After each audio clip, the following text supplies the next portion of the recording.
Bienvenidas, bienvenidos a este anteúltimo video sobre parámetros de diseño. Hoy vamos a hablar sobre la dimensión de la unidad.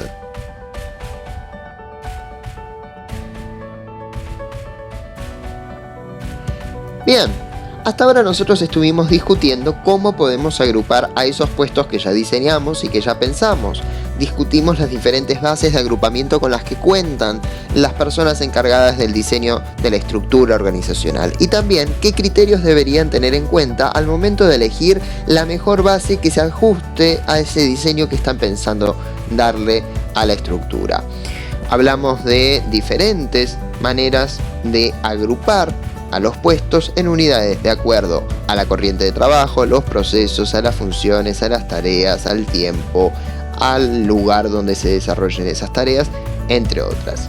Ahora, ¿cuán grandes o cuán pequeñas deben ser cada una de esas unidades y qué relación tiene esto con los parámetros, las bases de agrupamiento y también con un tema que ya venimos discutiendo desde hace bastante y que siempre va a volver a aparecer a lo largo de todo el desarrollo de Mitzberg, que es qué mecanismo de coordinación se ajustará mejor a una unidad pequeña y a una unidad grande?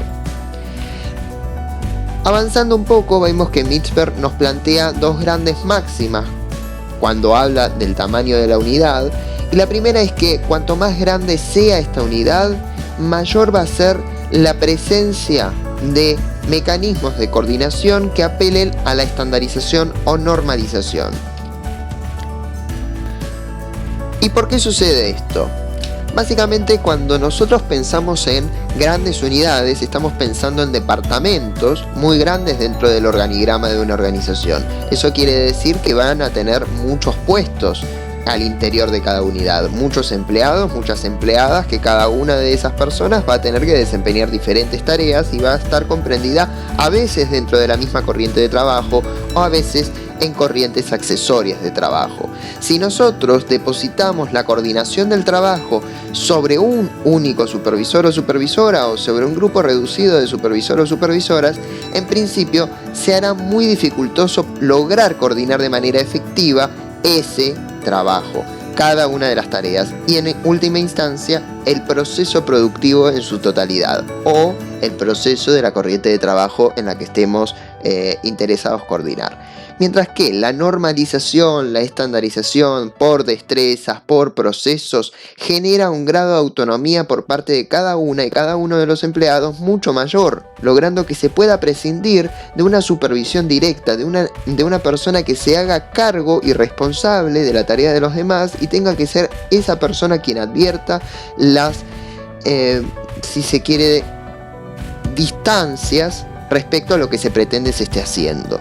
La estandarización, la normalización por destrezas, por procesos, por ejemplo, todos los tipos de normalización, deben recordar, son mecanismos de coordinación que, a diferencia del ajuste mutuo y a diferencia de la supervisión directa, logran coordinar el trabajo antes de que éste se esté haciendo. Una persona que estudia para médico, cuando ingresa al hospital, esa persona ya sabe cómo desarrollar su trabajo. ¿Por qué? Porque está estandarizado, porque está normalizado por su trabajo. Entonces no tiene que tener una persona que le indique qué hacerlo. ¿Se acuerdan del ejemplo del cirujano? Nosotros no estamos en el medio de una operación viendo que el cirujano lee un manual de procedimientos que le dice primero corte acá, después corte acá, si se equivocó al cortar acá mató al paciente. No, sería muy grave. Tampoco tenemos una persona que le va diciendo ahora corte acá, ahora corte acá, ahora corte... mató al paciente. No tenemos un supervisor del cirujano, no de la cirujana, no. Ellas saben realizar su trabajo y con cierto grado de autonomía pueden gestionar bien los procesos y procedimientos que deben llevar a cabo, efectuar al momento de ejecutar su tarea. La coordinación entre todos se hace mucho mayor. Luego Mitzberg nos propone una segunda máxima que dice: cuanto mayor sea la confianza que se le dé al ajuste mutuo, la unidad tenderá a ser mucho más pequeña. ¿Y por qué nosotros pensamos que las organizaciones tenderán a apostar por el ajuste mutuo como mecanismo de coordinación? vamos a ver qué sucede cuando hay un grado de interdependencia entre las tareas y procesos muy fuertes, es decir, cuando muchas personas tienen que trabajar en conjunto porque sus tareas están son interdependientes, están imbrincadas, es decir, están interrelacionadas, y al mismo tiempo la ejecución de una tarea implica o es codependiente de la ejecución de otra, o el suceso de un proceso implica que al mismo tiempo suceda otro proceso. En ese sentido no podemos llevar a cabo el diseño de unidades muy grandes, muy populosas, y es conveniente apostar al ajuste mutuo. Esto lo vemos mucho en equipos de trabajo, por ejemplo, los ingenieros e ingenieras de la NASA son grupos reducidos, cada uno de los proyectos se van diseñando por partes en grupos de trabajo que trabajan por proyecto, por objetivo, por meta puntual, y en determinado son unidades pequeñas, son unidades que pueden prescindir del ajuste mutuo.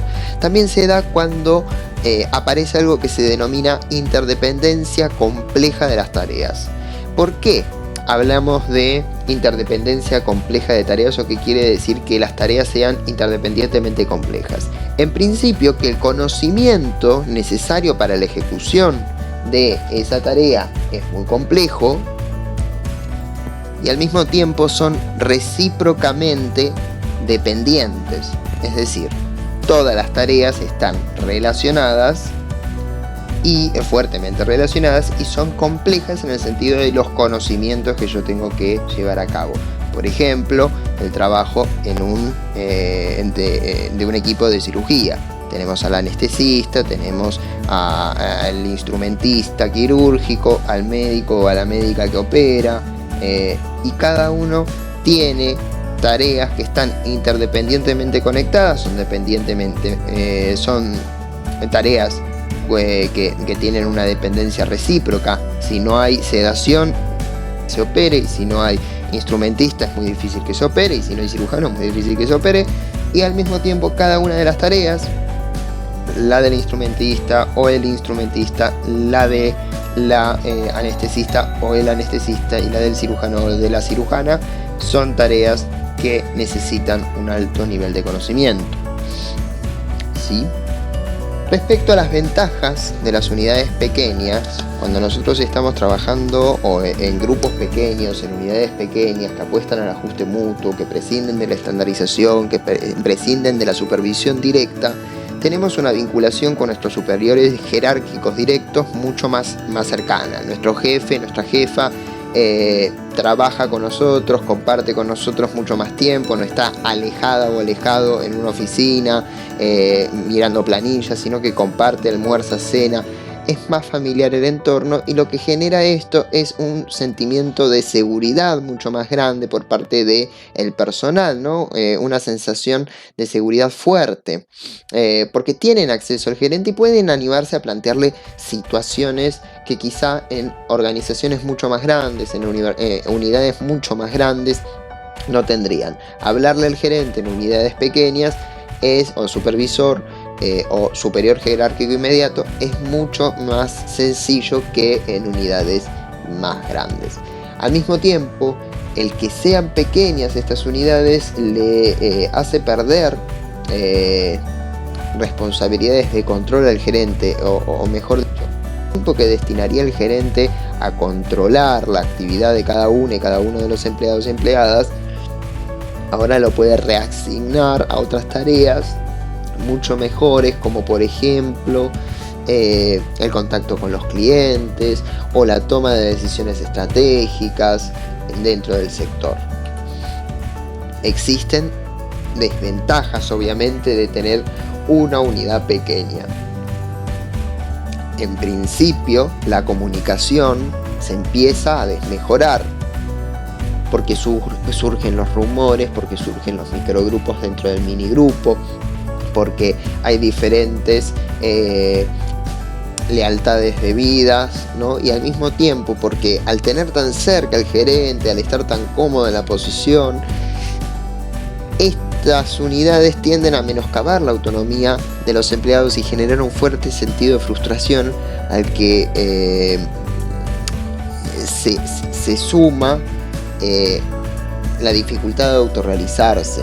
Todas las personas que trabajan tienden a buscar siempre una mejora en la calidad tanto de su trabajo como de su ingreso, como de su poder. Empiezan a buscar lo que llamaríamos necesidades de reconocimiento colectivo y apuntan a estas necesidades de autorrealización, crecer jerárquicamente, tener esta posibilidad de crecimiento dentro de la organización. Las unidades pequeñas nos dan medio como, y bueno, muy lejos no se puede llegar, porque la verdad que la función del gerente ni corta ni pinche, la función de mi compañera, compañero, y es muy parecida a la mía, o no es que alguien tiende a generar un menoscabo fuerte en la autonomía y en el sentimiento de autorrealización de los empleados de las empleadas. En cambio, las unidades grandes tienen ventajas, como por ejemplo que favorecen la autorrealización y autonomía de los empleados, al poder apostar a unidades grandes que más adelante vamos a ver sobre la autonomía en la toma de decisiones, que es más propenso que se dé en organizaciones o unidades muy grandes. Contribuye trabajar en departamentos, en unidades y en organizaciones muy grandes a que el trabajador esté un poco más libre en la ejecución de su tarea, pero y también que sienta que puede escalar niveles y tener un futuro dentro de la organización. Lo que sí lo hace sentir mucho más inseguro al momento de intentar contactarse con su superior jerárquico, porque ya no es esa relación familiar que teníamos antes, es una relación mucho más cargada de rispideces o de lejanías o de formalismos, ¿no? No hay una familiaridad y cotidianeidad del trato. También ayuda a controlar las distorsiones en la información, desaparecen los rumores. La información es verticalmente distribuida y transmitida a través de cada uno de los diferentes cargos jerárquicos que se encargan de la supervisión del trabajo, dejándole menos tiempo a los gerentes para esas tareas de toma de decisiones, ponderación de proyectos y obviamente contacto con el cliente. Pero no se olviden que cuanto más grande la unidad, más estandarizado va a estar el trabajo y menos necesidad de supervisión va a haber. Así que es una de cal, una de arena. Bien, hasta acá llegamos entonces con la dimensión de la unidad, que era muy importante. En el video que viene, que va a ser el video final, vamos a hablar de centralización y descentralización.